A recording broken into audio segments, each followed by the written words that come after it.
Good morning. It's been raining gains and good news all around. The Sensex has gained approximately 20% this year and has perched itself to a 14-month high.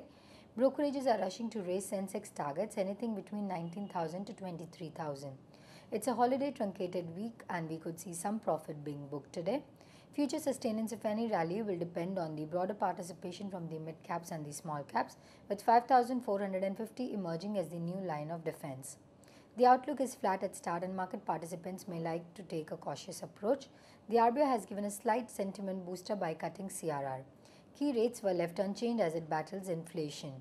With government's big bangs action to stimulate growth, some monetary easing will be needed sooner or later. The relentless rally is seeing sound stocks going off the radar as riskier assets are sought now. That explains the fall in FMCG and IT stocks. Finance Minister P. Chidambaram has ruled out any rollback and affirms that the government faces no threat. He has hinted at more measures to boost economy coming in from the Department of Revenue, Disinvestment and SEBI. He played down rating worries, saying government policies are not to get rating by credit rating agencies. Asian shares fell from 4-month high. Investors are keenly watching if Spain will request a bailout. US indices closed in the red. Factory activity in the New York State contracted for a second month in a row in September. The Empire State Business Condition Index fell to its lowest level in nearly 3.5 years. FI inflows continues. Net foreign institutional investor investment into Indian stocks has been around $13.6 billion and in the past 2 days have seen FIs bringing in $1 billion.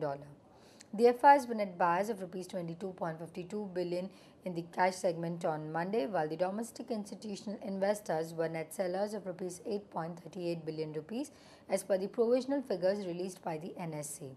The foreign funds were net buyers of Rs 31.34 billion in the cash segment on Friday, according to the SEBI figures. Moving on to recommendations, the technical call for the day is: we recommend going short on Maruti September futures above Rs 1,310 with stop loss placed at Rs 1,340 and for the target price of Rs 1,250. Our derivative strategy for the day is long Videocon September futures above Rs 180 for the target price of Rs 185 and a stop loss placed at Rs 177.5. Thank you. Wish you have a great day ahead.